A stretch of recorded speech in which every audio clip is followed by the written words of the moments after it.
okay, so there you are. You've had this experience and you've felt a mystical union with the universe as though the whole of life is perfect. But what does that do for the riots? What does it do for the economic crash? These are real life problems. And so research shows that people who are in those flow states you get to in meditation are 5 times as productive. And so they are able to solve complex problems. Hi everyone, welcome back. I'm Michael Sandler, your host on Inspire Nation. If you're wanting to find greater peace even after incredible tragedy, then do we have the Bliss Brain show for you. Today I'll be talking with Dr. Dawson Church, award-winning breakthrough best-selling author of such pioneering breakthroughs as The Genie in Your Genes and a new, unbelievable, must-read, all-time favorite, How in the World Did You Do It, Dawson? Bliss Brain. That's just what I want to talk with him about today, about the neuroscience of remodeling your brain for resilience, creativity, and joy. That plus we'll talk about missionary barrel jackets, sausage and reading glasses, tie-dyes and hoodies. Gotcha. Oh, I love your laugh. A silver spirit and Austin Healy's The Power of Sonda Nobi, and what on earth is a fire mirror, and what in the world Tubbs the Turtle has to do with anything. So welcome back to the show, my brother. Are you ready to shine? Outrageously, Michael. Thank you. Thank you so much for being here. We were talking a little bit about it off air. We've just had our second wildfire in 2 years, only miles from the house, ashes raining down. What happened to you actually shortly before our last interview, and you almost kept it totally under wraps, except that you had had this minor little operation at that time?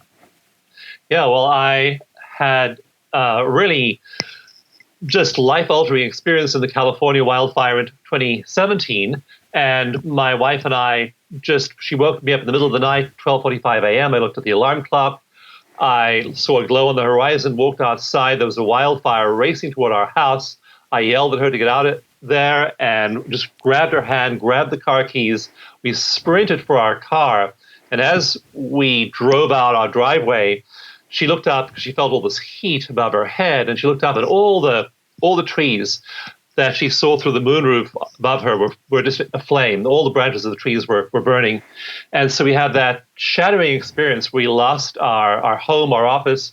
We had a friend who took some photographs a couple of days later, and because we didn't know for sure that the house had been destroyed, we wanted to find out. So we asked a friend. She got in there and she sent us this photograph, just an eerie photograph of concrete slab, layer of ash, and a chimney, and that was all that remained of the house. And the office, there was one object in the office that had survived, which was a ceramic Buddha. So this Buddha is sort of sitting there in the ashes, and that to me was like symbolic of the whole thing, and really made me realize that things like compassion and joy and love and all of these intangibles survived. So it was definitely a huge shattering experience for us. And we then began to work on ourselves using meditation, EFT, and really began to focus on recovery and not just rebuilding in terms of our external worlds, but really rebuilding our internal worlds. Thank you. And I'm going to ask some challenging questions for our audience, if it's okay by you. First off, if you're an animal lover, you might want to skip the next 10 to 30 seconds. What happened to Apple and Pierre? Well, our cats were these 2 beautiful white Siamese cats, and my favorite photograph of them showed them on the foot of our bed, just like hugging each other. They slept with their heads together, and they were just incredibly affectionate toward other people and themselves. And so as we were sprinting past the garage where they spent their nights, I thought, is there time to get the cats? And I knew there wasn't. And so the cats died. All of our we had these huge koi, which some of them were 10 years old. They all died. All the animals in the neighborhood died. And there were tragic stories as well. Like 22 people lost their lives. And one of them was a woman about our age. And she was leaving with her son. And then she said, I'm just going to go inside and grab the dog. And they found her and the dog and their ashes were together in the house. So people who went back for their prized cars or their photographs or their treasured possessions or their animals, unfortunately didn't make it. And of those 22 people who died, 8 were within 1,000 yards of our home. Fire was moving so fast, and there was no warning at all. Let me pause you right there, because before you say, because we'll dive into, I wanted to write a book. I'm wondering, though, how you wrapped your mind, because one of the biggest challenges we have, forget about Bliss Brain, one of the biggest challenges we have is kick ourselves in the butt brain. And we continuously say, and I've been quite the pro at this myself. You screwed up. Why didn't you? You shoulda, woulda, coulda. If only you had blah, blah, blah, blah, blah. How did you keep your mind from going to that place, Dawson? Our minds are designed to go to that place. Our minds are designed to respond to threats because that's the way our brains evolved.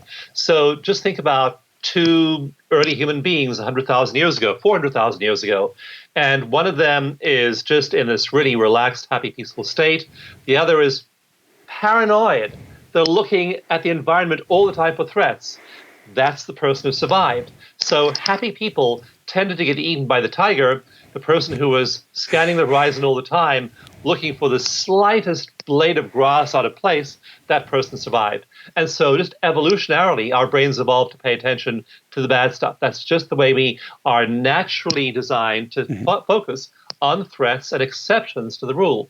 So our brains just are that way. And if you try meditate, if you try think positively, your brain is not evolved to think positively. It evolved to think negatively because that's what kept your ancestors alive.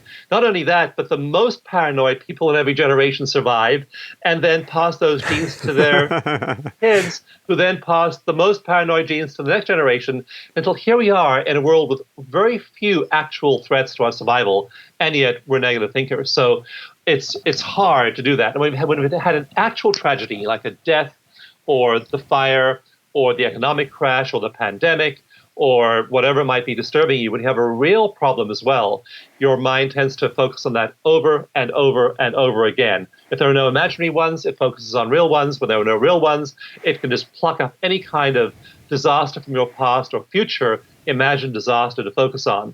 And so the challenge we face as human beings is, given our brains evolved to do this and do it really well, how do we change? People close their eyes, try and meditate, want to find inner peace. And they do that, and immediately their brains default to the negative. So finding inner peace, changing that pattern is difficult, but it's really possible.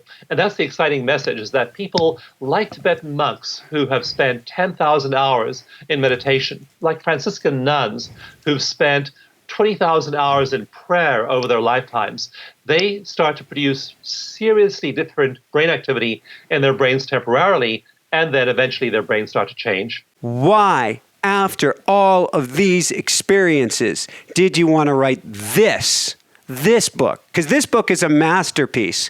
And this book is not, everything's burning down around you and you're going, I want to write Bliss Brain. I am just really still shocked that I wrote a book called Bliss Brain in the year after the fire. Because not only was there the fire, after that we had a huge financial crash in our business. We lost a lot of our income. We wound up that year. By the end of that year, we were $300,000 in debt personally. It was just a massive adverse time in our lives. I injured myself when we were trying to rebuild after the fire. I had a hernia. I had to have surgery for that. We had a lot of other challenges besides the fire. And yet I found the crucial thing for me was 48 hours after the fire, we had evacuated to a town right on the coast in this little village called Fort Bragg. They're in a motel. The night before, the sun went down, and it was just blood red because of all the smoke in the air. And the air quality was terrible. There was ash in the air. Of all these, 5,000 houses burned down that night. 5,400 houses burned down in just a few hours in Santa Rosa. And so we went to bed that night. We were really disoriented. And then we woke up the next morning, and I said to my wife, we need to do something now. It's an emergency. We have to meditate. We'd lost ourselves. We'd forgotten who we were. And so the biggest emergency then was to find our centering again. And this is 48 hours after the fire. We've just seen these photographs from our friend a few hours before showing that our house is ash, just like a concrete slab. I mean, the refrigerator melted, the stove and oven, all these structures, metal just melted in the flames. My car's wheels melted, the glass melted, everything had melted. And so there we were 48 hours after seeing these images, and we began to meditate. And Michael, I literally felt myself drop back into my body. I realized I'd been somewhere else. I needed to get back. Yeah. And I suddenly felt God's love. I felt the universe's care. I felt gratitude. I had my wife, my kids, everyone I knew was safe. And so suddenly I began to just give thanks. I sat there with absolute waves of gratitude pouring through my body. And I began to think about things that I'd lost in the fire that I hated. There was on my to-do list. Some boxes in your garage, I believe, from your mom, maybe? 20 years ago, my mother died. She left all the stuff, and then we got rid of it all, but there were these boxes of photographs from the 1950s and 60s, and they were just there in the garage, and no one wanted to do anything with them. They're just like there year after year rebuking me. You have gone through Mom's photographs. Every time I walked through the garage, I turned to my wife and said, guess what? Now I don't have to go through Mom's photographs. So all these burdens were lifted from us all of a sudden, and it became a liberating experience rather than a tragic one. You talk about in the book about insurance companies and how in a sense the game is rigged so that you buy the original stuff again, that you go back to the original life. And our new logo for our show is a phoenix rising from the ashes. The timing is so apropos. But we're not rising from the ashes to be the old again, are we? And that's really what the focus is in our society, our culture. People talk about rebuilding. People say, did you rebuild your old house? And so after the fire, the whole focus is on having the people whose homes were destroyed rebuild. And we went along with the program pretty unconsciously at first. Like insurance companies will pay you if you had a GE 24 cubic foot refrigerator and you go buy another new GE 24 foot refrigerator, they will give you they'll pay for the whole new refrigerator. It's just they just replace everything that you've lost. But if you don't buy a GE 24 cubic foot refrigerator, they give you what's called depreciated value, like flea market value for that object. So we were just buying the same stuff we used to have. And after a few weeks, we looked at each other and said, we're recreating our old life. We don't want our old life. We don't want to rebuild our old house. We want to go live someplace of our dreams. We want the stuff that is really meaningful to us today, not from 10 or 20 years ago. I had furniture in there. I had an armoire that came across on a wooden sailing ship before the American Revolution. There was a beautiful French armoire, But again, it was now, this 300-year-old armoire was ash, and I didn't necessarily want another 300-year-old armoire. So it made me think consciously, and that's the gift of loss. It makes you mindful of what you eat, what you drink, what you have in your surroundings. Every book, when you have no books, not a single book, suddenly, what books are on your bookshelf?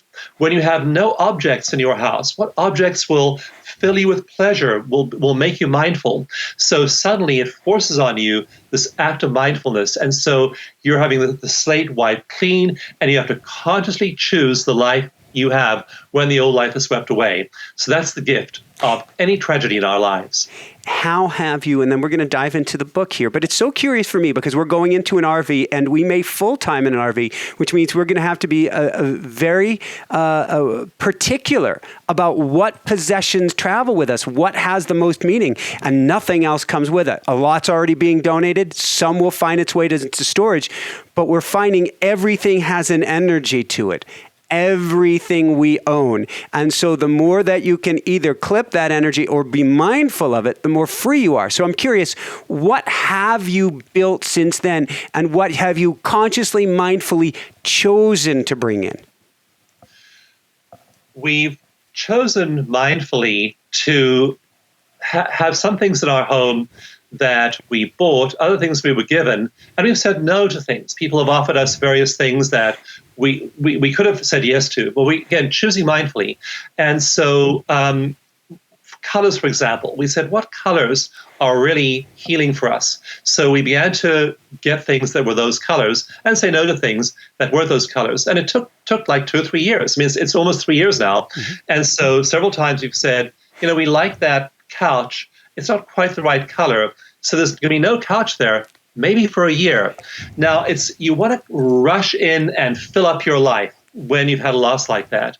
And it takes some real centering to not do that, to have that space where the couch goes empty for 2 months, 6 months, maybe a year, till exactly the right couch is there. But you do that, and then you find that things are really coming to you that serve you and that support the new you. And that's the process we go through every moment is we decide, who is it I want to be now and what will support that, and that's what you pick. Like images, for example. I lost a beautiful image of Jesus that I'd had, and it turns out that this print now has been unavailable for like 20 years. It was an antique print of Jesus. And so where do I find one again? Well, I just found one online like 2 weeks ago that just arrived in the mail. So things come to you. There's a koa wood Buddha, a statue of the Buddha that we bought in Hawaii about a year ago. Just a beautiful artistic rendering of the Buddha in repose, like resting on his hands. Just so you choose these things, saints, images, really meaningful things. And again, our kids were helpful too. They tracked things down. They bought several things for us for Christmas that they knew we treasured in the old house. And I've actually dedicated the book to one of those people, and it was my uncle. And my Uncle Alan was one of those people who faced huge adversity in his life and yet was always happy and smiling and serving. And so I've dedicated the book to him. One of the things that my kids gave me was a portrait of my Uncle Alan that I'd lost in the fire. So yeah, you choose. Woohoo! And it gets to what I consider the top 10%. You look in your closet, is this a 10% item? If I buy this thing, is it one of the top things that I want? If not, like that couch, let us wait and only fill our homes. Yes, if you need a necessity and you got to get it and it's not the color or whatever, you get it. But other than that, everything has a frequency, everything has a vibration.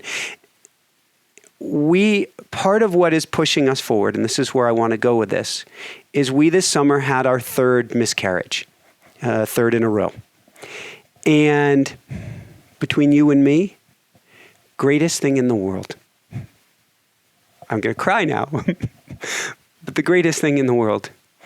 And so I want to talk with you about what post-traumatic growth is, because it's actually really special. Yeah, and post-traumatic growth is a really profound phenomenon, and I explore it in the book. And when Hay House, my publisher, knew I was writing a book about post-traumatic growth, they said, tell your story. That's why I tell the story of the fire in Bliss Brain. But what research finds is that when people are faced with traumatic stress, like the miscarriage, like the fire, like the financial crash, like losing their house, like whatever it might be, is that some people collapse and just, it devastates them. They never recover. Not only that, their PTSD actually gets worse over time. Mm-hmm. We often have people come to us and say, "Will you work with my dad? He was a Vietnam veteran, and it's been 45 years. He's getting crazier now." And PTSD is like that. You get worse over time. But the research shows that of people who go through a traumatic loss like yours, 2/3 of them actually have post-traumatic growth. They literally use the trauma as the fuel for transformation. The other third collapse into PTSD. And of course, they need treatment. And now I'm just so thankful. For veterans of the American Civil War, of the Franco-Prussian War, World War I, going back to the Peloponnesian War in Greece 2,000 years ago, we've never had any way of treating people with PTSD. And now we do. We have all these wonderful ways of treating those people. And I so want to ring the bell for the alternative, which is post-traumatic growth. We got the 1-year anniversary newspaper from our area, the Santa Rosa Press Democrat, and it was a whole big, thick anniversary edition on the fire and about all the losses people had suffered, how some were still living in vans in their parents' driveways, and all the tragedy they'd been through. And there was not one word in that whole memorial edition of the newspaper about post-traumatic growth. But what you can do is you can train yourself to be resilient. And in Bliss Brain, I show that resilience is not just a personality trait. It's literally parts of the wiring in your brain. There's a part of your brain called the dentate gyrus that actually is this part of your very central part of your brain that coordinates emotional regulation all over your brain. And resilient people have more tissue there. It's like your arm. If you work out with barbells and dumbbells all the time, your biceps and triceps and deltoids get bigger and bigger and bigger. We can work out our altruism, we can work out our optimism, we can work out our compassion, we can work out our tendency to get annoyed and irritated, and we can learn to control and regulate those emotions. When we do, that neural tissue gets bigger, and it starts getting bigger in just about 4 weeks. In research in Bliss Brain, I show that just 4 weeks after you start controlling those negative emotions, your emotional muscles, your neural muscles in your brain are getting bigger for doing that. And after a while, you become resilient. So now you're able to handle life's upsets. Are you still, you're crying over miscarriage. I'm crying over the loss of the cats. It's not like we're Mr. Spock, we aren't like an automaton who has no emotion whatsoever. Just because we have emotional regulation, we feel even more deeply. We aren't afraid of our feelings. We can feel anger. We can feel outrage. We can feel, when the death of George Floyd left me as outraged as everybody else. Are we just neutral? Are we just these monk-like people who don't feel anything? No, we feel it all. And the Buddha said emotions arise and emotions subside. We feel it and it moves through us. It doesn't get stuck there and become hardened, crystallized rage and anger. So that's the appropriate way to feel emotions. And that's the way we let them flow through us. And that's the way resilient people deal with this. Am I any less upset than anyone else? No. But I'm resilient. And so I feel it. I let it go. Woohoo! You are not hijacked. In fact, we just got a new little Mini Cooper Clubman S. Love this thing. We're going to have the Phoenix, Rising Phoenix on the hood of this thing. We're going to tow it behind our RV. It's interesting. When you go to and it had to be a manual to be able to tow it. When you drive to a traffic light, anything, and you put your foot down on the clutch, the funniest thing happens. It recognizes that you're at a traffic light, and it shuts off. A manual. I know that about automatic. I had no idea that it could happen in a manual. And I'm curious, since we're talking about the brain getting hijacked, what does racing your car's engine in the parking lot or at a red light have to do with anything? This is really a profound discovery in neuroscience. And so if you are doing hard work, or if anything like a car is doing hard work, then you'll watch that tachometer on the car, like if you're driving at 80 miles an hour down the highway, you'll watch that tachometer go way up into like 1,000, 2,000 RPMs. But if you just idle in a parking lot, it'll drop down to maybe 200 RPMs. So everything in nature and in life tells us if you're doing a lot of hard work, you expend a lot of energy. And so one of the mysteries of the brain for decades has been the brain does not work that way. It consumes 20% of your body's energy, oxygen, and nutrients and so on. 20%. It's only 2% of your body's mass, but it gobbles up 20% of your body's energy supply. All the time. It does this when you're focused on a task and doing something really active with your mind. It does it when you're at rest. And so neuroscientists for years and years and years have been really puzzled by this. Why does it keep on consuming all these resources, even when it's not doing anything? And it turns out that there is a series of brain regions that turns on when we aren't actively doing a task. So when we are doing a task, we have this network called the task positive network that's highly active. When we aren't doing a task and that whole area shuts down, a second brain region lights up called the default mode network. And so it's like any piece of capacity that we free up in our brains is used to light up the default mode network. And so if I was like the king of evolution, if I designed the human brain, I would have designed it so that the default mode network made you happy. Why shouldn't I, when I'm relaxing, when I don't have a task to do, why shouldn't I default to happiness? Mother Nature saw things differently. She said, what are we going to use that default setting for? And she said, we need to use that default setting for survival. So the default mode network does two things. It obsesses about the bad stuff in our past, and it projects it into our future, which, of course, from Mother Nature's standpoint, is perfectly reasonable. She wants us to obsess about the tiger that almost ate us yesterday and the tiger that might eat us tomorrow. I mean, it's really, really, really adaptive to replay the disasters of the past and then imagine if they might happen again in the future. And I should be obsessing about the past every day. I should be obsessing about the fire, about the operation, about the financial crash to make me more prepared for the future. So that makes perfect sense, except that you don't want to default to thinking about that past negative stuff all the time. And how do you change that? So these advanced yogis, these adepts, have learned to shut down the default mode network. For me and you and the average person, unless you have training, you can't do it. You stop doing a task, you default to negative thinking. But you can train yourself to shut that default mode network down. And these advanced yogis literally do that. These 10,000-hour Tibetan monks, they've spent 10,000 hours in their lifetime meditating. They close their eyes, and within 1 second, they've shut down that network, and they're in bliss. Now, I want to share one thing with you. When I was thinking about our talk today, that is in the book, but I wanted to highlight it because I wanted to quantify how much bliss. Okay, we know these guys are in Bliss Brain, but how much happier are they than the average Joe? And it turns out there's research that tells us exactly how much happier they are. And the answer is 25 times as happy.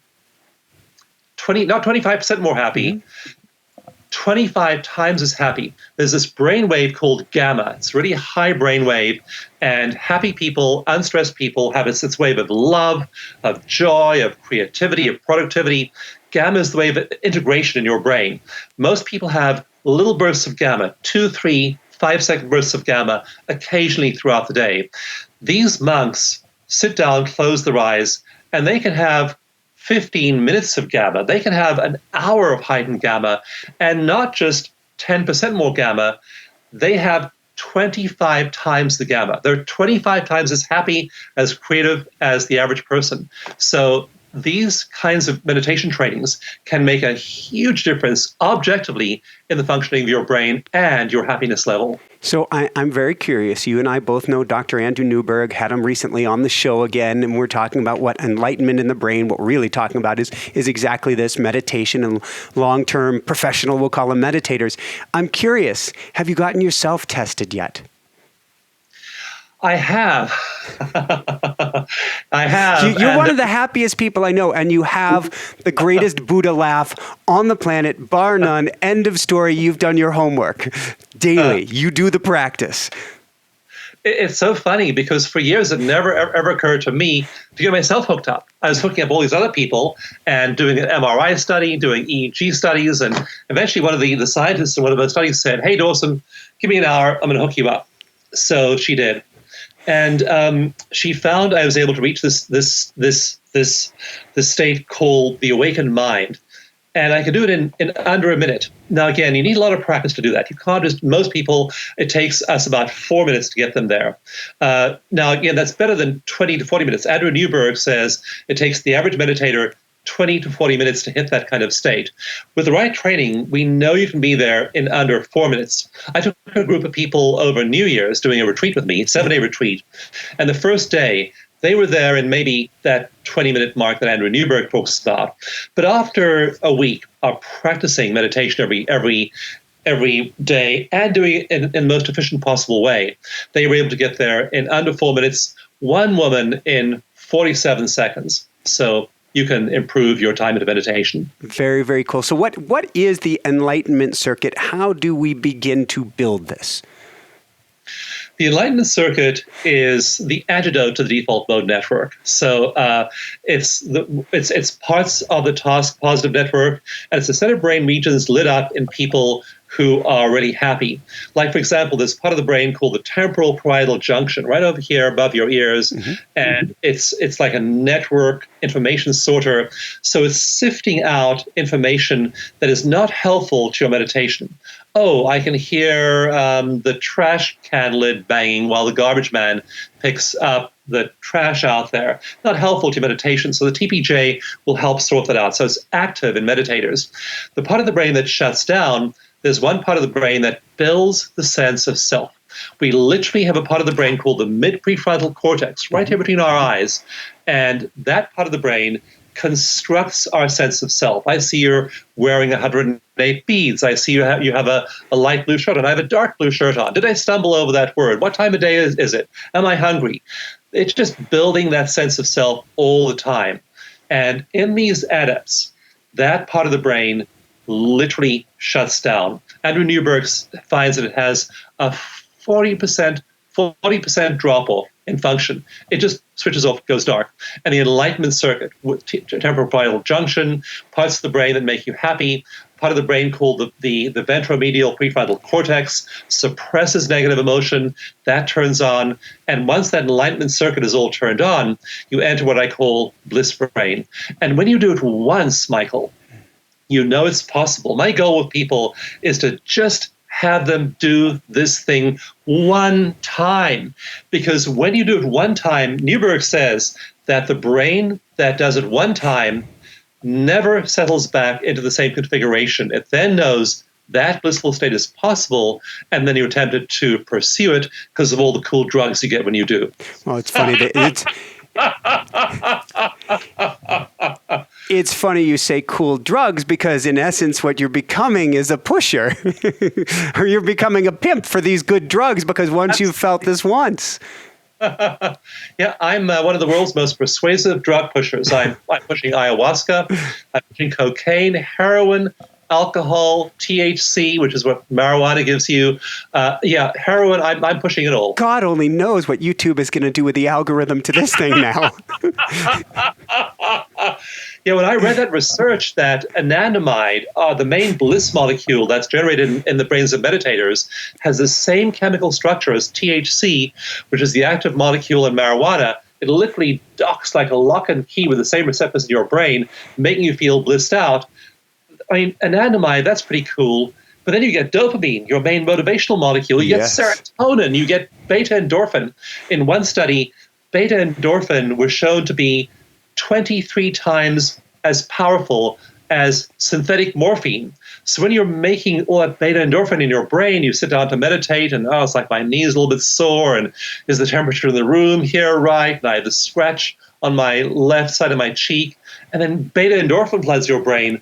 All of that goes away. These focusing chemicals, norepinephrine and nitric oxide, kick in.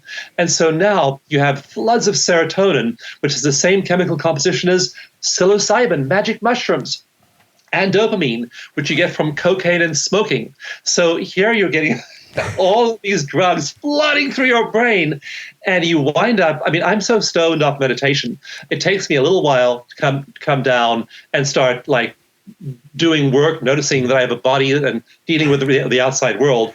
I often go for, I've now begun going for a bike ride or a walk or something after meditation, because I need a buffer zone before I start to deal with emails and meetings and, all the stuff of life. So, but you feel seriously good, and these are addictive chemicals. That's why people who've experienced them one time usually are going to want to experience them a second and a third and for life. Woohoo! This has got me thinking. First off, we teach a program called Automatic Writing. I was talking to Dr. Andrew Newberg about it because we have our book coming out in January on automatic writing and about Brazilian channelers and how using that can get you into this bliss brain state. I'm wondering how much we can train this, because if I go and look, I geek out. Actually, my watch says 111 right now on it. It's ahead of schedule, but I'm like, ooh, synchronicity. My watch will show me my heart rate coherence. It will show me my stress levels. And after an interview where I'm speaking to you before hundreds of thousands of people, it will be the lowest it's been all day. And I have trained myself, and I'm going through right now a rhythmic breathing, and I'm cycling through energy, and I'm getting myself, it'll be interesting, someday we'll get me and wire me up and see what happens when I interview. But I'm not convinced, I know I'm in a meditative state. It's not exactly the meditative state you're talking about, but we can take what you're talking about and then carry that forward, can't we, into other areas of our lives? We can. And so one of the criticisms I address in Bliss Brain of meditation is that, okay, so there you are, you're stoned, you're feeling so good, you feel as though life is perfect, you've had this experience and you've felt a mystical union with the universe, and you just feel as though all is well, and as though the whole of life is perfect and your whole experience is flooded with love and joy and compassion. But what does that do for the riots? What does it do for the economic crash? What does it do for the political chaos? What does it do for global warming? What does it do for all of these? These are real life problems. Some of them are threats to the existence of the human race and the planet. What do we do about all this stuff? And so research shows that people who are in those flow states you get to in meditation are 5 times as productive as those who aren't. Now, again, these multiples are astonishing. If I said that they were 5% more productive, I mean, if I can be 5% more productive or even 50% more productive, I'd be really interested in that. But 5 times as productive means you get done in one day what would normally take you 5 days to do. You're that much more productive. And so when people emerge from these mystical states, and then they do their work in the world, they are able to solve complex problems. Another study by the Defense Advanced Research Agency in the US showed that people who enter these states have a 490% better ability to solve complicated problems. These are really difficult problems that the average person can't solve. So now you come to your life, you come to your work, come to your relationships, and now your productivity has risen 5-fold, your problem-solving ability rises 490%, your creativity more than doubles, and now when you're faced with a problem, like global warming, you start to have ideas. Just one idea, for example, that people are having right now about carbon sequestration, is there's a project that's being advanced by several different groups right now called the Trillion Tree Project. There are 2 trillion trees on Earth, and now people are inventing things like tree planting drones that can plant 100,000 trees. They fire little pods into the ground that have nutrients and seeds in them, appropriate native species for that area, and they can reforest huge amounts of area in a very short time. And we're going to see 1 trillion trees planted, because 1 trillion more trees will sequester all the excess carbon we've generated since the Industrial Revolution. Now, these are big thoughts and big solutions to massively complicated problems. That's just one of them. There are carbon farms which are extracting carbon from the air today. There are several of these in operation right now and selling the products. It's costing about $100 a ton to sequester carbon from the air with these plants. I mean, we are, as a human race, we are able to think and conceive remarkable things and address these complex problems, but we can't do it with what I call caveman brain. Bliss Brain is good at this stuff. Caveman brain is like, how do I survive? Where's my next meal coming from? It's at the survival level. It's stress-driven. It's the default mode network, and it's not helpful to us. It's not what we need right now as a planet. Thank you. So I want to dive into this, and I'm forgetting his name, if his last name is Chen or not. We had the gentleman on from Google, who is the head of one of the Trillion Tree projects, and we had him on talking about that. I was just talking about it this morning, so I love the synchronicity. So instead of caveman, let's talk about a caveman brain. Let's talk about a big brain, because the science shows our brain actually gets bigger, and the big brain equals big thoughts. Where do we begin to recondition our brains? Simply, and don't be hugely ambitious about it. Do simple practices that fit well with your lifestyle. So just for example, does it help you to become mindful and take 3 breaths every hour? That might be the practice that works for you. In my earlier book, Mind to Matter, I have 30 practices like this. Grounding. Does it work to walk outside and stand barefoot on the earth for 10 minutes for you? Does it work for you to meditate for just 5 minutes a day? So I recommend people start with things that fit well with their lifestyle. Would I recommend for a mom, a single mother with 3 kids, that she do a 1-hour a day meditation practice? It's not realistic to do that. You have to find things that work just for you. The only thing that you want to not do is nothing. Do any one of those 30 practices in Mind to Matter, but make sure you calendar it. Just like for example, when all the gyms closed because of the pandemic, I then couldn't go to my gym. I go to the gym 3 times a week, so what do? And I said, well, I'll do body weight exercises. But then after 3 weeks, had I done body weight exercises? Maybe once. So I put it in my calendar. Every Tuesday, Thursday, and Saturday at 9 a.m., I'm going to do body weight exercises. So now it's on my calendar. Now it's real. So that's how real you get about your self-care practices. If you're going to meditate every day, put it on your calendar and then treat it with the same seriousness as you would treat a doctor's appointment, a court date. Make that an absolute commitment, because it's not to a doctor or a lawyer, it's to you, and you are worth it. It's a mark of self-love and self-respect. Put that in your calendar, and then you show up, not for anyone else, but for the most important person in your life, you. So I would recommend that you start small, do what you will do, and if I can give you something that put in that slot, I would recommend a 15-minute dose, not too long initially, just a quarter of an hour of eco-meditation. Because what research has shown is that eco-meditation, all eco-meditation is basically was, when I was a little boy, when I was like, I don't know, 8 years old, and we'd go into the ice cream store. And at that point, back then in the 50s, there weren't, like 75 flavors, but there were 10 flavors. And I would say, I can't choose. I want a scoop of each one of the 10. I want all of them. And one day I was at a conference talking to people like Joe Dispenza and Roland McCready from HeartMath and someone from Mindfulness. And I said, these are all great techniques.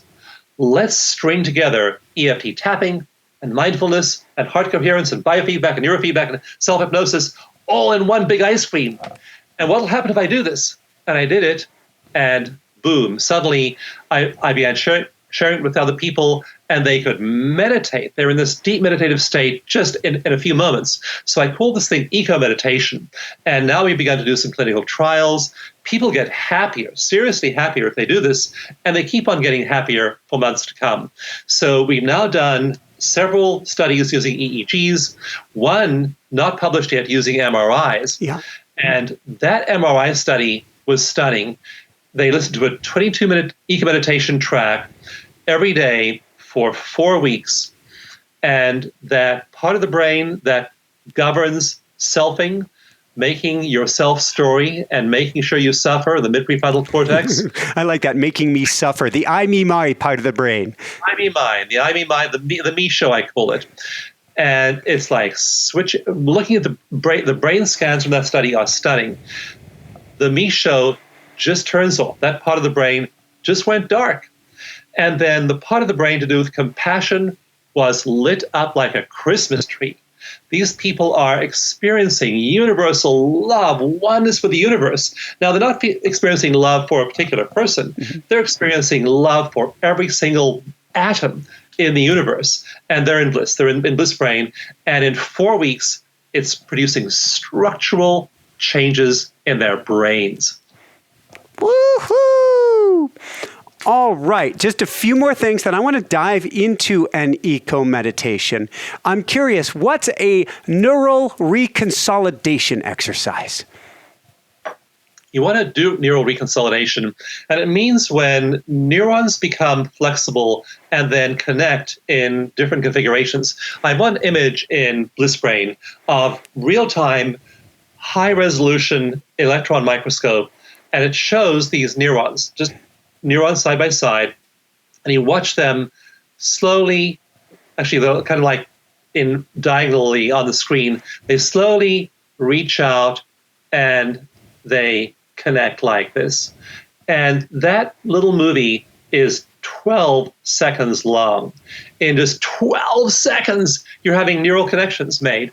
So you want to do this neural reconsolidation. And oddly enough, it happens often when you are upset, when you are disturbed, when things aren't going well for you, when your whole world is falling apart.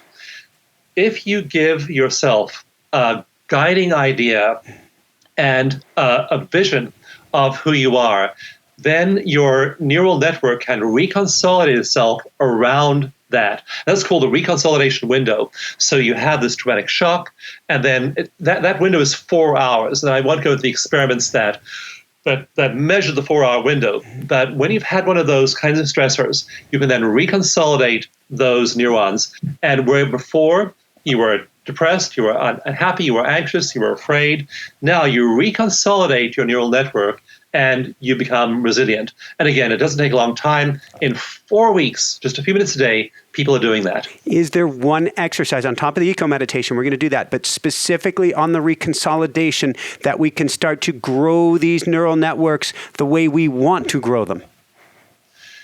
The way to do it is to counteract your thinking as quickly as you can. When I have a negative thought, I don't want to let that negative thought hang out there for half an hour.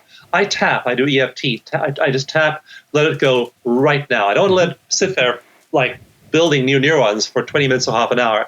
And many people, Michael, they're just obsessing about the bad stuff over and over and over again. They're building neural connections, but they're building the kind that reinforce those unpleasant experiences. So they become more pessimistic and more negative over time. And one study published about 2 months ago showed that there is a direct correlation between, this was a stunning study, it showed a direct correlation between negative thinking and the formation of Alzheimer's plaques in the brain. And the more negative thinking people did, the more beta amyloid Alzheimer's plaques there were in their brains. So you want to catch those thoughts really quickly. One thing you can do is redirection. I had an experience about 25 years ago of somebody who really, really hurt me deeply. I mean, this person swindled me and hurt me and did some really, really bad stuff. And I won't tell you the whole story. I'll just tell you that. But let's just call her Jill. And so can we call her master teacher?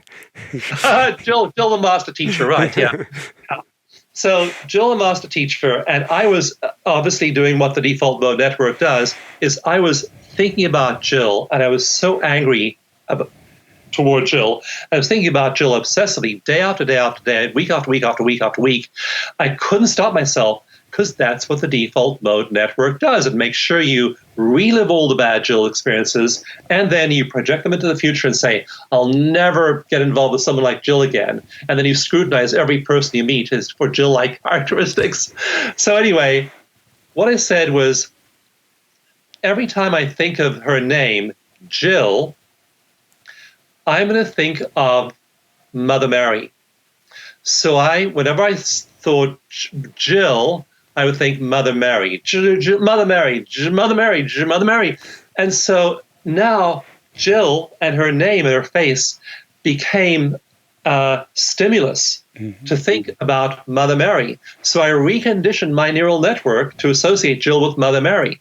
Now, you might say, well, didn't Jill do those horrible things to you? Yes, she did. And should you have forgiven her? And I don't really have influence of what happens to Jill, but I have a lot of influence what happens to my cortisol and my neural network, and I'm retraining myself. So catch yourself early, associate that thing, that person. You know, like, for example, miscarriage. I don't know if you know, but before you know, I had a child, a young boy, this is going back 30 years, who died.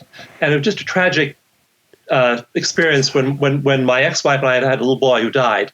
And so now when I think about it, my automatic assumption is, automatic vision is, he died, I don't get him, But, in the realm of consciousness, in the realm of all that is, he's there. He's not dead. Yeah. So immediately you refocus your experience like that, and you catch yourself time after time after time. So now when I think of this little boy called Montague, I'm instead celebrating his life in wherever he is today, rather than this death of a child 30 years ago.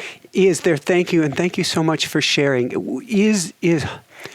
Let me pause for a minute. I do not want to rush through that. Thank you so much for sharing on that.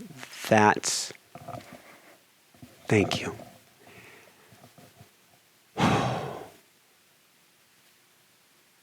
After the fires, you've kind of got the barrel of monkey clothes on. Economics crash on you. You have to cash in another son's college fund to get through this. What did you do to cultivate or rewire your mind at that time? Because that's where we're at in the world today, so to speak, with people cashing in, going, all the things I thought I never would have to do, I apparently have to do now. Yeah, and I tell that story in chapter 7 of the book, when we had this big financial crash, and I had 2 retirement accounts, and I had to clean out first one, and I thought that would be enough to get us through, and it wasn't. And then it was cleaning out the second. And then the only asset I had left, the only place I think I had was my youngest son's college fund. I had to just clean it out as well. And I felt about 1 inch high the day I did that. It was just terrible. I'd been putting it off for months, and I just had to do it. I had no other options. And so you do have those real times in your life when things just aren't working out well, and you breathe, and you're with yourself. You feel your feelings fully. You don't want to be suppressing your feelings of frustration, of anger, of outrage, whatever they might be. But I also, in that chapter, You're laughing. This is the joy. You're so plugged. Well, in the book, I share about 4 paragraphs from my personal journal, because what I do is I then meditate the next day, and I go into Bliss Brain, and I feel the abundance of the universe. We're in an abundant universe. The universe has all these gifts. It's just wanting to share and shower on us. And so I wrote the next day, I said, I can feel this mindset of desperation, of financial panic. I can feel this energy, because these are huge global energy fields. Teilhard de Chardin, the great Jesuit philosopher of the 1950s, called it the psychosphere or the noosphere of the planet. I mean, there's all this panic of financial lack in the noosphere. I can feel it's grabbing at my energy field. And I have to say, I can feel financial panic just overwhelming me, and I'm still going to sit down to meditate, and I'm still going to make another choice as to what energy I align with. I choose to align with the energy of prosperity. And I then wrote in my journal that day, after meditation, I am a prosperous person. I am an abundant person. I just have this, I wrote pages of how wonderfully prosperous I felt. Yes. So that's a choice. That's a mental choice to direct yourself to a certain energy. You then start to be a participant in that energy field, which is also there all the time. And then you strengthen that energy field, because that's the one that you're paying attention to. When the energy field strengthens, that then becomes the signal to which all the material reality around you orients. And you then find all kinds of prosperous things showing up in your outside world. But first of all, you have to make the determination in your inner world without any evidence. All you have is the evidence of disaster and lack. You still make the choice to feel prosperous, and then it happens. So it's mind to matter. It's not allowing matter to condition your mind. It's saying, I am going to decide what vibrational signal I want to represent. You represent that through thick and thin, and then that becomes your material reality. Woohoo! On that note, Dawson, where can people go to find out more, to find your book, to find your meditations? We'll do a brief Bliss Brain meditation here, or eco meditation in a minute, but where can people go to find all of your goodness? Well, this is the very first time and the very first show I've shared this URL on, this website on, yep. And it's blissbrain.com. And on there, you'll actually find the track that we used for those people in that MRI study that found the suffering selfing circuit shut off and the compassion circuit turned on. You'll find that meditation. It's 22 minutes long. You'll find that at blissbrain.com. You'll also find the first 2 chapters free. And I'd encourage you to pre-order the book now and then look at the other, grab the other bonuses there. There's one from Dan Siegel. There's one from Rick Hansen. There's some amazing things there. But the main thing is grab the meditation and use it. Set aside that 15 minutes or 20 minutes every morning and just commit to having that as a consistent practice. Within 4 weeks, it's changing the anatomy of your brain. Woohoo! If you didn't catch that, if you didn't catch blissbrain.com, come on over to inspirenationshow.com and we'll get you over to blissbrain.com. This has been phenomenal, Dawson. Before we go into an eco meditation, I like to end with words of wisdom, but I've got to ask, and maybe it'll somehow tie in, what's a fire mirror? Oh, well, my wife, Christine, actually really was affected in ways that were profound by the fire. And losing the animals was really, really difficult for her. And so when we went back to the property a few weeks, because the National Guard had it all cordoned off for a while, we eventually were allowed back, though. And so we sifted through the ashes. We found bits of pottery. Ceramics tend to survive fire. Not intact. They break, they shatter. We got all these pieces of these ceramic objects from the ashes. And so at a certain point, my wife, she's an artist, she said, I'm going to turn these into a frame for a mirror. And now in the book, there's this beautiful image where she's got like this little statue that her father gave her when she's 13 years old, and this little teacup that her daughter made in elementary school, and all these pieces from fire in this gorgeous piece of artwork called the fire mirror.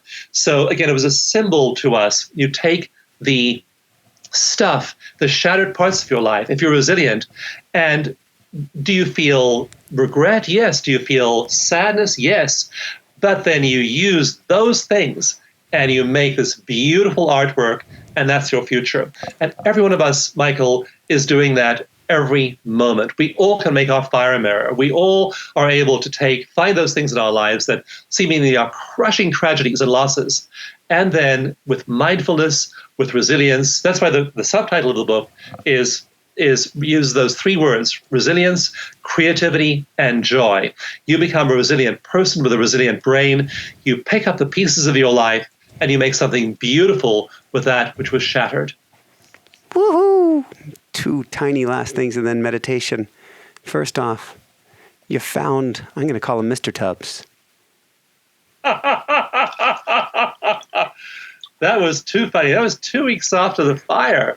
And we thought we saw this little disturbance in the water of our pond because all the koi had died and all the water was just black, murky, horrible, mucky goo. And our handyman, who's a close friend of mine, stuck his hands down in there and pulled out the turtle. The turtle had survived the fire. The turtle had survived living in this horrible brown water.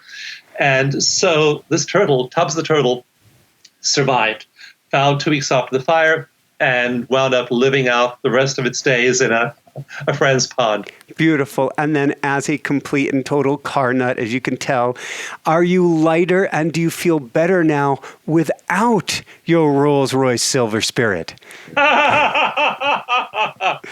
Well, I have to admit, there are times when a Rolls-Royce Silver Spirit calls to me. I love the Jensen Healey's, love the Fiat, love the Rolls-Royce. I had a collection of cars. And, but again, thinking about it all after the fire, I thought, where my values are now, rather than a gas guzzler that gets 9 miles to the gallon, I'm going to buy an electric car. So I bought a BMW i3. I just said, I'm just going to go where my values are today. Now, I have to confess that I did later on go buy a 2007 Jaguar XK. Mm-hmm. So I I do have my fun still, but frivolous one frivolous car rather than 12. Well, we need at least one. You and I need at least one good electric car. Or not electric, good. Yes, we need the electric. That's my Tesla. We need one good British car, for better or for worse. And that has a gasoline engine, never runs out of charge. Yes. All right. Would you mind leading us in an eco meditation? And this has been, I'm a kid in the candy store with you, Dawson. I am absolutely a kid in the candy store. And I am convinced, not only rising from the ashes, you are a better man, human being, spiritual being, teacher, leader, everything because of this experience. It's remarkable. You look back, I did a book on cancer survivors in the late 1970s, early 1980s, and many of them said cancer was the best thing that happened to me. And I found that baffling. I thought these people have had these serious diseases. How can they say this is the best thing that happened to me? But what you find is that people who've gone through shattering experiences and use them for resilience and growth actually use them as fuel for the transformational journey. And so that really is what we can all learn to do. And what I wanted to do in Bliss Brain was let people know that post-traumatic growth is the norm. You can do it. You can cultivate a resilient brain. And the big point I wanted to make is it doesn't take that 10,000 hours.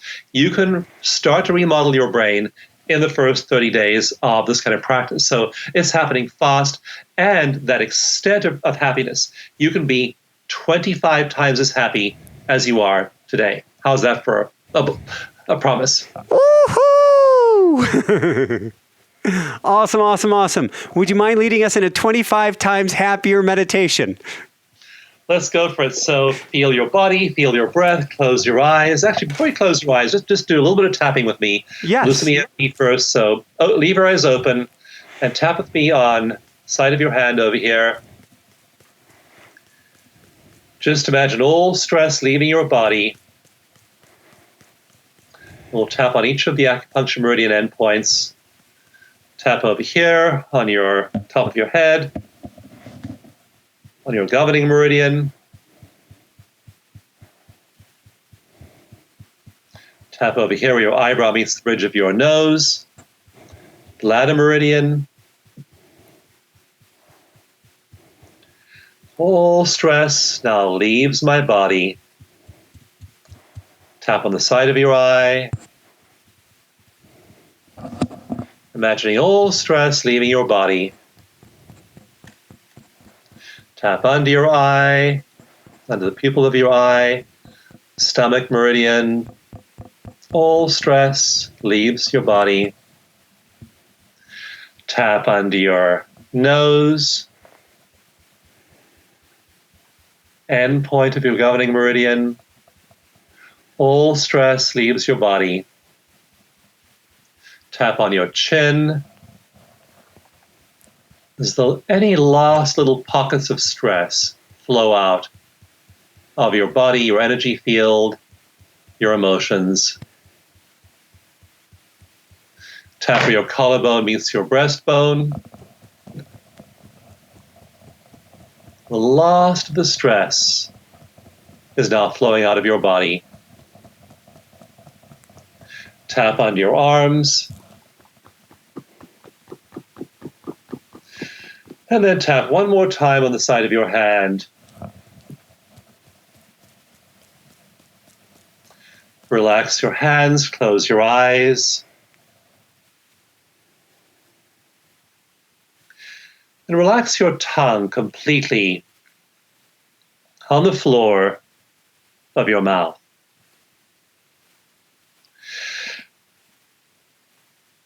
And imagine the volume of space inside your feet. And the volume of space inside your hands. The volume of space inside your body. The volume of space inside your head. The volume of space between your eyes. Tongue relaxed on the floor of your mouth. Feeling your breath. And imagine your breath going in and out through your heart, the center of your chest.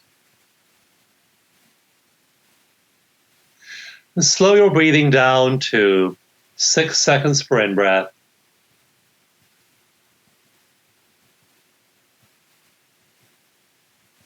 And 6 seconds for out-breath.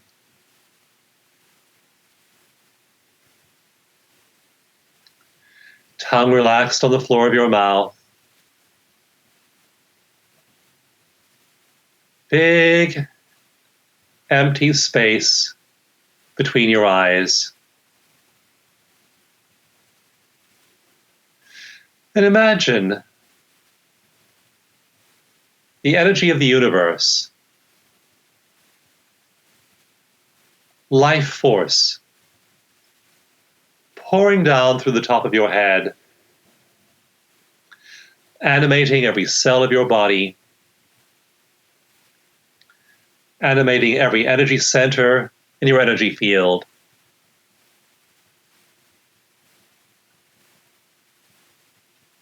And activating the energy of your heart. Notice the color and shape of your heart's energy field. As you breathe in through your heart, 6 seconds, and out through your heart, 6 seconds. Big empty space between your eyes. Tongue relaxed on the floor of your mouth.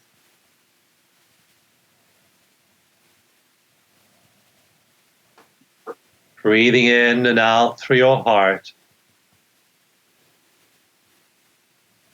Feeling the energy of your heart. So the life and light of the universe pours in through the top of your head. Now send a ray of energy from your heart to a person who makes you feel wonderful.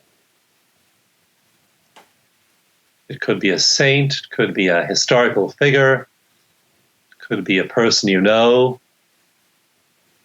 This is a person who, when you connect with them, lights you up, makes you feel wonderful.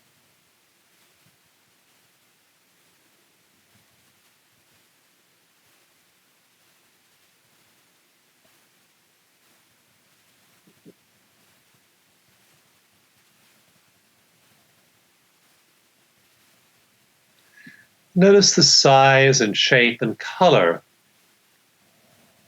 of that ray of energy linking you to that one other person.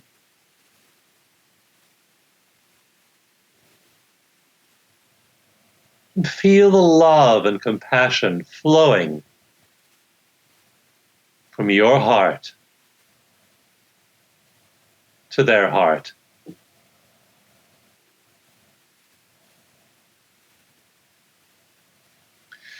And now expand your heart energy and your heart rays to send that love and compassion in all directions like the sun, sending love and compassion to every single atom in the universe.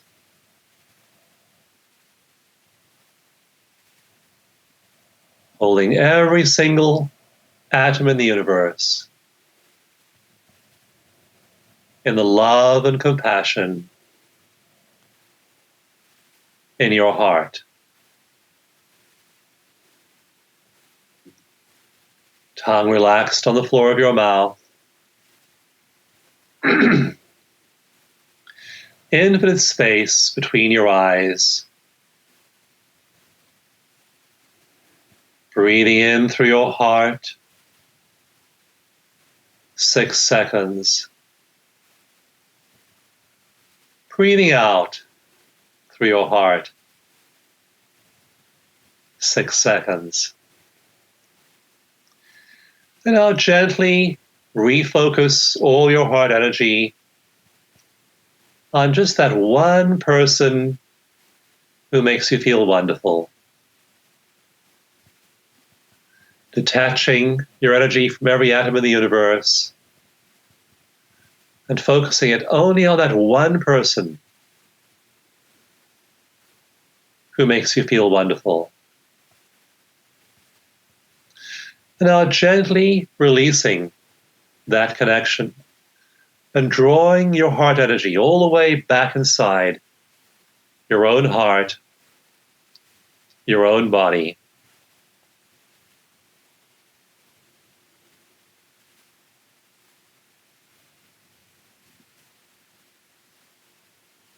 As the love and light of the universe pours in through the top of your head, filling your energy field,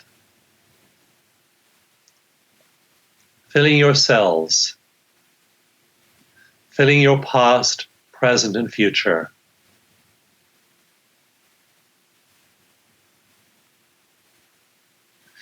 And with the next 3 breaths, prepare to return your attention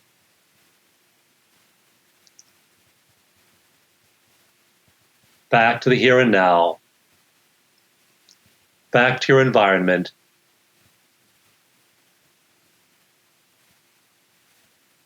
back to what's around you. And with the 3rd breath, open your eyes. Look around you gently. Notice the smallest circular object in your environment. And notice the largest brown object in your environment. And feel how good your body feels after you spend 9.5 minutes in Bliss Brain. That's how long it was. It was 9.5 minutes. So it doesn't take long to get there, but it conditions your whole day. You tend to feel much better, much happier after that, and the effects then persist. According to a study by Harvard scientist Teresa Mobile, the effects persist about 48 hours. Ooh. Michael, you have a podcast. You're on planet Earth. Dropping back into the body. Back to planet Earth. This has been beautiful. I'm mushed out. I love you, my brother. I can't even think. Yeah, the thing to do now is just practice. Just make that 9.5 minutes, so that 20 minutes your practice every day. And if you do that, again, all of these things start to happen in your mind, then in your brain, then in your body, and then in the world around you. So it's so worth just committing to that time each day. Woohoo! blissbrain.com. So, for everyone, I got to crank it up. So, for everyone, for everyone out there, this is Michael Sandler saying, be well, have fun, get Bliss Brain, and begin remodeling your brain today. And shine bright. Woohoo! Thank you so much for watching. I hope you enjoyed this latest interview as much as I did. For more on how you can up-level your life, click on the links below for our mini masterclasses, for our boot camps, and for a very limited availability one-on-one coaching with me. Be sure to give this a huge thumbs up if you like this, leave your comments below, and you can check out more amazing videos here and here. Love you guys so much. Shine bright. Woohoo!